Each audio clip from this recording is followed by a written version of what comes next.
सूर्यमणि को केमिति कले हत्या, कौन थिला हत्यार कारण, केउ मारणास्त्र साहाय्य हत्या कले हत्याकारी माने, ए सबुर गुमर फिटुची एबे धीरे धीरे।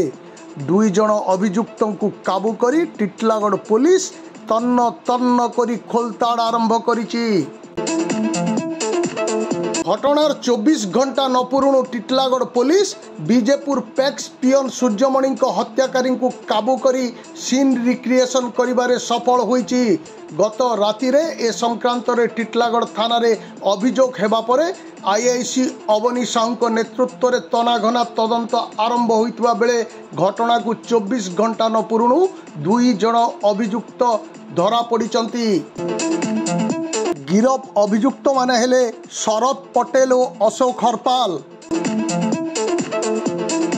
सूचना योग्य जे टिटलागढ़ थाना अंतर्गत बीजेपुर पैक्स रे पियन काम करुवा थुबुडिंग गाँव सूर्यमणि माझी बयस 38 को हत्या करा जाइतबा संक्रांत रे गत राति रे टिटलागढ़ थाना रे अभियोग होइतिला।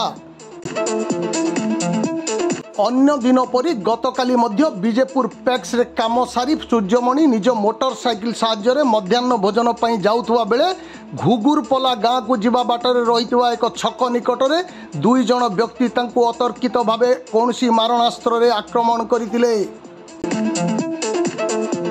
प्रचंड आक्रमण रे चेताशून्य होई घटनास्थल रे पड़ी रही सूर्यमणि।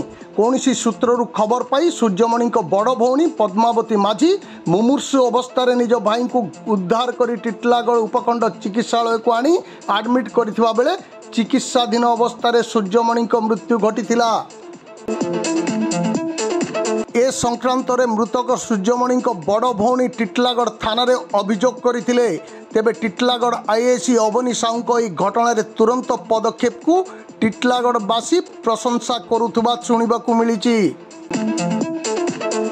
जड़े प्रत्यक्षदर्शी ए घटना संपर्क रे कौन कहउचंती आसंतु शुणिबा। से लोकटा गोदाम रे अवस्था खावा ले घर के जाउतिला आ हम घुगुरपुला छक रे 2 जण व्यक्ति बाइक रे थिले आ पीटी देले जेते बेले की पीटी देला बोली हो हला टिके हला हम दौड़ी दौड़ी आसनु। पहला तो एम्बुलेंस फोन कनु तार रिलेटिव के फोन कनु तापर वीडियो भी टिके बनाले 11-12 सेकंड केन माने तुमको पिटले बोली करी से गोटा देथिला हमर पाखे वीडियो भी अछि।